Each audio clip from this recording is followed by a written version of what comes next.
ನೋಡ್ರಿ ಶಿವ, ನೀವೇನು ಚಿಂತೆ ಮಾಡ್ಕೋಬೇಡ್ರಿ. ಪದ್ಮಾದೇವಿಯರ ಹೆರಿಗೆ ಏನು ಚಿಂತೆ ಇಲ್ಲೇ ಆಗ್ತದ್ರಿ. ಎಲ್ಲದಕ್ಕೂ ಎಲ್ಲರಿಗೂ ಪ್ರಭು ಅದಾನ್ರಿ ಶಿವ. ಸತ್ಯಪ್ಪ, ಆ ಚಿಂತೆ ನನಗೆ ಕಿಂಚಿತ್ತೂ ಇಲ್ಲ ಬಿಡು. ನೋಡು, ಇಷ್ಟು ದಿವಸದೊಳಗಾಗಿ ನಾನು ಒಂದು ಮಹತ್ತರವಾದ ಕಾರ್ಯ ನೆರವೇರಿಸಬೇಕೆಂದು ಮಹದಾಶೆ ಪಟ್ಟಿದ್ದೆ. ಆದರೆ ಅದು ಇಂದು ನಿಷ್ಫಲವಾಗಿ ಗಂಡಾಂತರ ಬಂದೊದಗಿದೆ ನನಗೆ. ಮತ್ತೊಂದು ಆಸೆ ನಿಮ್ಮ ಮನಸ್ಸಿನಾಗ ಕೊರೆಯಕತ್ತದ್ರಿ. ಅದೇನ್ರಿ ಶಿವ ನಿಮ್ಮ ಆಶೆ? ಸತ್ಯಪ್ಪ, ಸ್ವಲ್ಪ ತಾಳು. ಸದ್ಯ ಡಾಕ್ಟರ್ ಹೊರಗೆ ಬಂದ ಮೇಲೆ ನಿನಗೆ ಅರ್ಥವಾಗುತ್ತದೆ ನನ್ನ ಆಸೆ ಏನು ಅಂತ.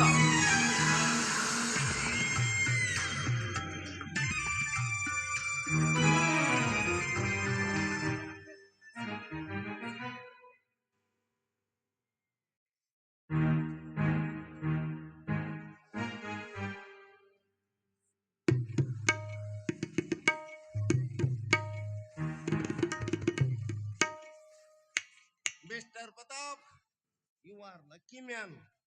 ನಿಮ್ಮ ಅದೃಷ್ಟ ಬಹಳ ಚೆನ್ನಾಗಿದೆ. ನಿಮ್ಮ ಮಡದಿ ಪದ್ಮ ಗಂಡು ಮಗುವಿಗೆ ಜನ್ಮ ನೀಡಿದ್ದಾರೆ. ಅಬ್ಬಾ, ನನಗೆ ಈಗ ಸಂತೋಷ ಆಯ್ತು ನೋಡ್ರಿ. ಡಾಕ್ಟರ್ ಸಾಹೇಬ್ರ, ತಾಯಿ ಮಗು ಕ್ಷೇಮವಾಗಿ ಅದಾರಲ್ರಿ ಶಿವ? ಈ ಸದ್ಯ ಈಗೇನು ಅಂತ ತೊಂದರೆ ಇಲ್ಲ. ಪದ್ಮ ಸ್ವಲ್ಪ ಕ್ಷೀಣವಾಗಿದ್ದಾಳೆ. ಹೆರಿಗೆ ಆಗುವಾಗ ಅವಳ ಹೊಟ್ಟೆಗೆ ಸ್ವಲ್ಪ ತ್ರಾಸಾಗಿದೆ. ಅದಕ್ಕೆ ವಿಶ್ರಾಂತಿ ಬೇಕು. ಅದಕ್ಕೋಸ್ಕರ 1 ತಾಸು ಮೋರ್ಚೆ ಹೋಗುವ ನಿದ್ರೆ ಇಂಜೆಕ್ಷನ್ ಕೊಟ್ಟಿದ್ದೇನೆ. ಅದಕ್ಕೆ ಈ ಸದ್ಯ ಅದಕ್ಕೆ ನೀವೇನು ಗಾಬರಿ ಪಡಬೇಕಾಗಿಲ್ಲ. ಡಾಕ್ಟರ್, ಅಂದರೆ ಮಗು ಚೆನ್ನಾಗಿದೆ ತಾನೆ? ಹಾಗೆ ಪದ್ಮಾಳ ಜೀವಕ್ಕೆ ಏನೂ ಅಪಾಯ ಇಲ್ಲವೇ? ಪದ್ಮಾದೇವಿಯವರ ಬಗ್ಗೆ ನೀವೇನು ಯೋಚನೆ ಮಾಡಬೇಡಿ ಪ್ರತಾಪ್. ನಾನೆಲ್ಲ ಸರಿಯಾದ ಟ್ರೀಟ್ಮೆಂಟ್ ಕೊಟ್ಟಿದ್ದೇನೆ. ಮಗುವನ್ನು ಮಾತ್ರ ಜೋಪಾನವಾಗಿ ನೋಡಿಕೊಳ್ಳಿ. ನಾನಿನ್ನು ಬರುತ್ತೇನೆ. ಸ್ವಲ್ಪ ನಿಲ್ಲಿ ಡಾಕ್ಟರ್, ನನ್ನದೊಂದು ಚಿಕ್ಕ ಮನವಿ ಇದೆ. ಪ್ರತಾಪ್, ಮತ್ತೇನು ನಿಮ್ಮ ಸಮಸ್ಯೆ? ಸಮಸ್ಯೆ ಏನಿಲ್ಲ ಡಾಕ್ಟರ್. ಕಷ್ಟಪಟ್ಟು ಬುದ್ಧಿ ಖರ್ಚು ಮಾಡಿ ನನ್ನ ಮಗುವಿನ ಪ್ರಾಣ ಉಳಿಸಿದ್ದೀರಿ. ಆದರೆ ಈಗ ಅದೇ ಮಗುವಿನ ಪ್ರಾಣ ಹತ್ಯೆ ಮಾಡಲು ಎಷ್ಟು ಖರ್ಚು ಕೇಳ್ತಿದ್ದಿ? ಧೈರ್ಯವಾಗಿ ಕೇಳಿ ಡಾಕ್ಟರ್. ಪ್ರತಾಪ್, ಅಂದರೆ ಇದು ಏನು ನಿಮ್ಮ ಮಾತಿನ ಅರ್ಥ? ಅಂದರೆ ನಾನೀಗ ಸದ್ಯ ಹುಟ್ಟಿದ ಮಗುವಿನ ಕೊಲೆ ಮಾಡಲೇಬೇಕು ಡಾಕ್ಟರ್. ಪ್ರತಾಪ್, ಏನು ಮಾತನಾಡುತ್ತಿದ್ದೀರಿ ನೀವು? ಜಗತ್ತಿನಲ್ಲಿ ಮಗು ಹುಟ್ಟಿದರೆ ಸಂತೋಷ ಪಡುವಂತ ತಂದೆಗಳಿದ್ದಾರೆ ಈ ನಮ್ಮ ನಾಡಿನಲ್ಲಿ. ಆದರೆ ನೀವು ಹುಟ್ಟಿದ ಮಗುವನ್ನೇ ಕೊಲೆ ಮಾಡುವಂತಿದ್ದೀರಲ್ಲ, ನೀವೇನು ಮನುಷ್ಯರೋ ಅಥವಾ ಏನು ರಾಕ್ಷಸರೋ? ಡಾಕ್ಟರ್, ಹೆಚ್ಚಿಗೆ ವಿಷಯ ಬೆಳೆಸಬೇಡ. ಈ ಕಾರ್ಯ ನಿನ್ನ ಕೈಯಿಂದ ಆಗುತ್ತೋ ಅಥವಾ ಇಲ್ಲವೋ, ಎರಡರಲ್ಲಿ ಒಂದು ತೀರ್ಮಾನವಾಗಲೇಬೇಕು ಡಾಕ್ಟರ್. ಮಿಸ್ಟರ್ ಪ್ರತಾಪ್,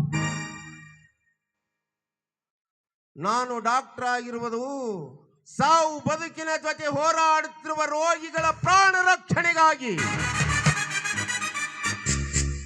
ರೋಗಿ ಎಂತವನೇ ಆಗಿರಲಿ, ಸಾವಿನ ದವಡಿಯಿಂದ ಪಾರ ಮಾಡಿ ಅವರ ಪ್ರಾಣ ಉಳಿಸುತ್ತೇನೆ ಹೊರತು ಹುಟ್ಟಿನ ಮಗುವನ್ನು ಚೂಟಿ ಹಾಕುವ ಹೀನಮನ ಯಾವ ಡಾಕ್ಟರ್ ಕಡೆಯಿಂದಲೂ ಮೂಡಿ ಬರುವುದಿಲ್ಲ. Mister Pratap, mind it. Doctor, ಇಲ್ಲದ ಕಟ್ಟು ಕತೆ ಕಟ್ಟಿ ನನ್ನ ಮುಂದೆ ಮಾತನಾಡಬೇಡ. ಈ ಕಾರ್ಯ ನಿನ್ನ ಕೈಯಿಂದ ಆಗುತ್ತೋ ಅಥವಾ ಇಲ್ಲವೋ, ಎರಡರಲ್ಲಿ ಒಂದು ತೀರ್ಮಾನವಾಗಲೇಬೇಕು.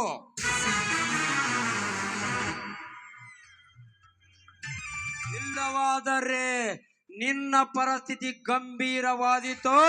ಹುಷಾರ್. ನಾನು ಕೂಡ ಅಷ್ಟೇ ಪ್ರತಾಪ್. ಇನ್ನೊಂದು ಸಾರಿ ಇಂಥ ಹೊರಸು ಕೆಲಸಕ್ಕೆ ಕೈ ಹಾಕಲು ನನ್ನನ್ನು ಒತ್ತಾಯಿಸಿದರೆ ನಿನ್ನನ್ನು ಕತ್ತಲ ಕೋಣಿಗೆ ಕಂಬಿ ಎಣಿಸಲು ಕಳಿಸಬೇಕಾದದ್ದು. Be careful. ಸಾಕು ಬಾಯಿ ಮತ್ತು ದ್ರೋಹಿ. ಇಲ್ಲಿವರೆಗಾದ್ರೂ ನನ್ನ ಎದುರು ನಿಂತು ಯಾರು ಮಾತನಾಡುತ್ತಿದ್ದಿಲ್ಲ. ಆದರೆ ಇಂದು ಎಕ್ಕೋಚಿತ್ತಿನಂತ ಒಬ್ಬ ಡಾಕ್ಟರ್ ನನ್ನನ್ನು ಹೇಳಿಸುವ. ನೋಡು ಸಂಜಯ್, ನಿನಗೆ ಕೊನೆಯದಾಗಿ ಹೇಳುತ್ತೇನೆ ಕೇಳು. ನನ್ನ ಮಾತಿನಂತೆ ನೀನು ನಡೆದುಕೊಂಡರೆ ನಿನಗೇನು ತೊಂದರೆ ಇಲ್ಲ.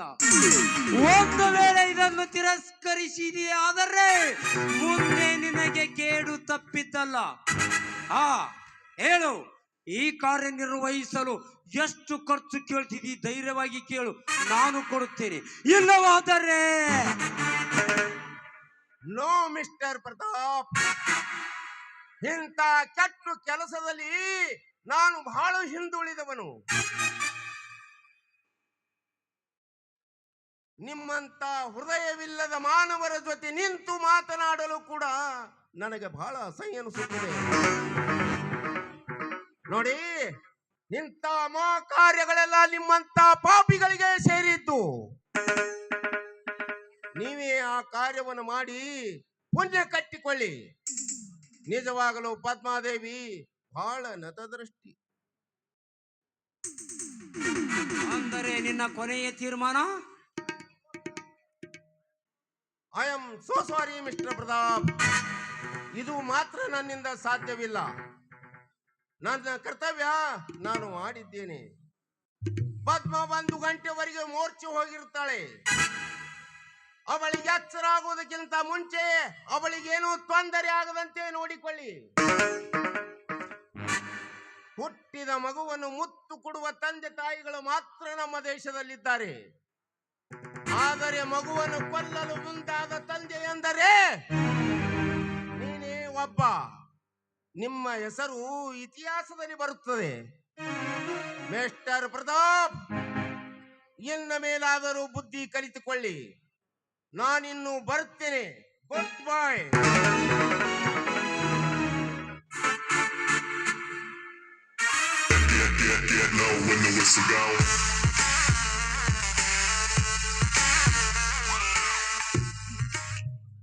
ಹೋಗು ಸಂಜಯ್, ಹೋಗು.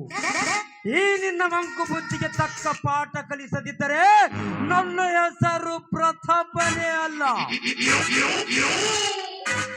ಸತ್ಯಪ್ಪ, ಈ ಸತ್ಯ ನಡೆದ ಘಟನೆಯ ಬಗ್ಗೆ ಸವಿಸ್ತರವಾಗಿ ನಿನಗೆ ಅರ್ಥವಾಯಿತು ತಾನೆ? ಎಲ್ಲ ತಿಳಿದಂಗಾತ್ರಿ ಶಿವ. ಆದ್ರ ಅದು ಬಹಳ ಅನ್ಯಾಯದ ಕೆಲಸ ಅಂತ ನನಗನ್ಸುತ್ರಿ. ಯಾಕಂದ್ರ ಈಗ ಹುಟ್ಟಿದ ಮಗುನ ಯಾಕ ಕತ್ತಿ ಚಿಕ್ಸ್ಬೇಕ್ರಿ ಶಿವ? ಇಂಥ ಕ್ರೂರ ಕೃಷಕ್ ಯಾರದ ಕೈ ಹಾಕ್ತಾರೇನ್ರಿ? ನೀವೇ ಹೇಳ್ರಿ ನೋಡೋಣ.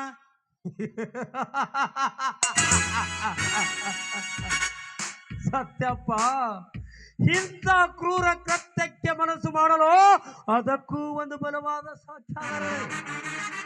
ನೋಡು, ಸದ್ಯ ಹುಟ್ಟಿದ ಮಗುವೆ ನಾಳೆ ಬೆಳೆದು ದೊಡ್ಡವನಾದ ಮೇಲೆ ಈ ನನ್ನೆಲ್ಲ ಆಸ್ತಿಗೆ ಅವನೇ ಒಡೆಯನಾಗುತ್ತಾನೆ. ಅಷ್ಟೇ ಅಲ್ಲದೆ ನಾನು ಮಾಡುತ್ತಿರುವ ಕಾರ್ಯಕಲಾಪಗಳಿಗೆ ರೋಷಿತನಾಗಿ ನನ್ನ ಮೇಲೆ ರೇಗಿ ಬರಬಹುದು. ಸತ್ಯಪ್ಪ, ನನ್ನ ಜೀವವಿರುವ ತನಕ ಈ ಮನೆಯಲ್ಲಿ ಯಾರದು ಆಟ ನಡೆಯಬಾರದು. ತಿಳಿತೆ? ಹುಟ್ಟಿದ ಕೂಸಿ ಯಾಕೆ ಸಿಟಿ ಬರ್ತಾವ್ರಿ ಶಿವ? ಮುದ್ದಾಗಿ ನಾವು ಜೋಪಾನ ಮಾಡಿದ್ರ ನಾವು ಹೇಳ್ದಂಗೆ ಕೇಳ್ಕೊಂಡಿರ್ತಾವ್ರಿ ಶಿವ. ಆ ಪಾಪದ ಕೆಲಸ ಕೂಸಿನ ಯಾಕೆ ಕತ್ತಿ ಹಿಚಕಿಸ್ತೀರಿ? ಇದಕ್ಕ ದೇವರೇ ಮೆಸ್ತಾನೇನ್ರಿ ಶಿವ? ಲೇ ಸತ್ತಪ್ಪ, ನನಗೆ ಬುದ್ಧಿ ಹೇಳುವಷ್ಟು ಧೈರ್ಯ ಬಂತ ನಿನಗೆ? ನೋಡು, ಆ ಡಾಕ್ಟರ್ ಸಂಜಯನಂತೂ ನನ್ನ ಮಾತಿಗೆ ತಿರಸ್ಕರಿಸಿ ಹೋಗ್ಬಿಟ್ಟು. ಆದರೆ ಈಗ ಕೆಲಸ ನಿನ್ನ ಪಾಲಿಗೆ ಸೇರಿದ್ದು. ನನಗೆ ತಂದ್ರಲ್ರಿ ಶಿವ ಪಾಪದ ಕೆಲಸ. ಸತ್ಯಪ್ಪ, ಹೆಚ್ಚಿಗೆ ಮಾತನಾಡಿದರೆ ನಿನ್ನ ಪ್ರಾಣಕ್ಕೆ ಆಪತ್ತು.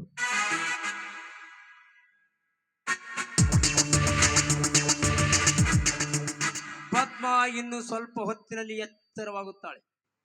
ಅವಳು ಎಚ್ಚರವಾಗುವ ಮುನ್ನವೇ ಆ ಹಸುಗೂಸನ್ನು ತೆಗೆದುಕೊಂಡು ಎಲ್ಲಿಯಾದರೂ ದೂರ ಹೋಗಿ ಕತ್ತು ಹಿಸಕಿ ಬಸಾಕಿ ಬರಬೇಕು. ಈ ಕಾರ್ಯ ಮುಗಿಸಿ ಬಂದ ಮೇಲೆ ನಿನಗೆ ಭಕ್ಷಿಸ್ಕೊಡ್ತೀನಿ ಮಗನೇ, ಭಕ್ಷಿಸ್. ಒಂದು ವೇಳೆ ಈ ಮಾತಿಗೆ ನೀನೇನಾದರೂ ತಿರಸ್ಕರಿಸಿದೆಯಾದರೆ ನಿನಗೆ ಪ್ರಾಣಕ್ಕೆ ಆಪತ್ತು.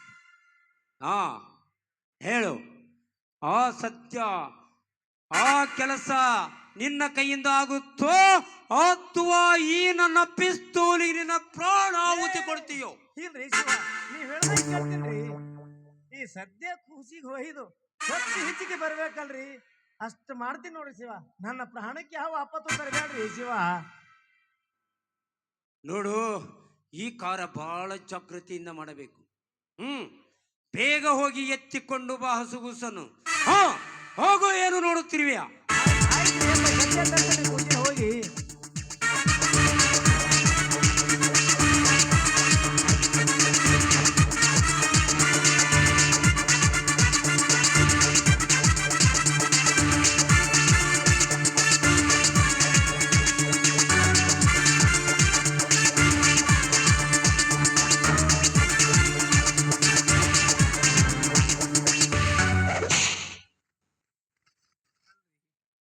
ಶಿವ.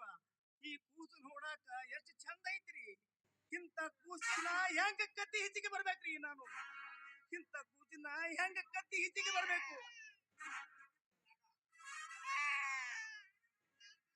ಸತ್ಯಪ್ಪ, ಕಟುಕ ಖರೀದಿಸಿದ ಕುರಿ ಎಷ್ಟು ಚಂದ ಇದ್ರೇನು ಪ್ರಯೋಜನ? ಎಂದಿದ್ದರು ಒಂದು ದಿನ ಕಟುಕನ ಚೂರಿ ಹಿರಿತಕ್ಕಲ್ಲವೇ ಆ ಕುರಿ ಆಹುತಿ. ಸುಮ್ಮನೆ ವೇಳೆ ಹಾಳು ಮಾಡಬೇಡ.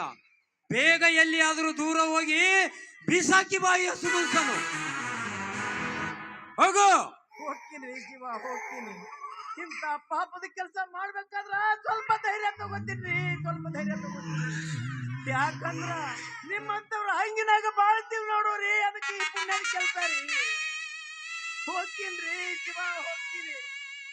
ಮಗು ನಡಿ, ಮಗು ನಿನ್ನ ಕತ್ತಿ ಹೆಚ್ಚಿಗೆ ಬರ್ತೀನಿ ನಡಿಯಪ್ಪ. ಅಯ್ಯೋ ಕಂದ, ನಿನ್ನ ಕತ್ತಿ ಹೆಚ್ಚಿಗೆ ಬರ್ತೀನಿ ನಡಿ ಕಂದ. ನೀನು ಹುಟ್ಟಿದ ಗಂಡನಿಗೆ ಎತ್ತವಾಗಿರ್ತೀರಪ್ಪ ಕಂದ.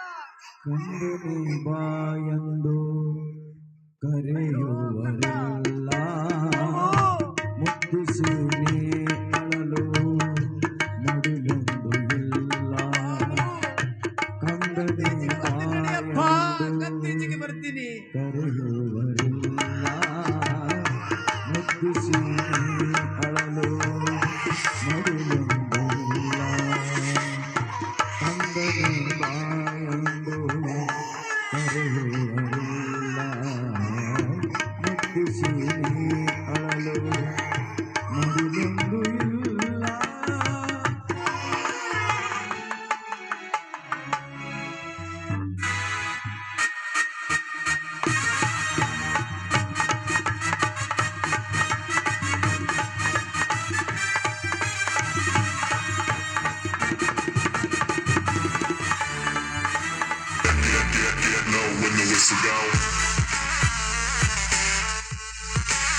ಒಂದು ವಿಚಿತ್ರ ನಾಟಕವನ್ನು ರೂಪಿಸಿ ತಿಳಿಸುವೆ ಈ ಸಂತೋಷದ ಸುದ್ದಿಯನ್ನು. ಪದ್ಮ, ಇದೀಗ ನೀನು ಜನ್ಮವೆತ್ತ ಮಗು ಕಾಡಿನಲ್ಲಿ ಬೆಳೆದ ಕೇದಿಗೆಯಂತೆ.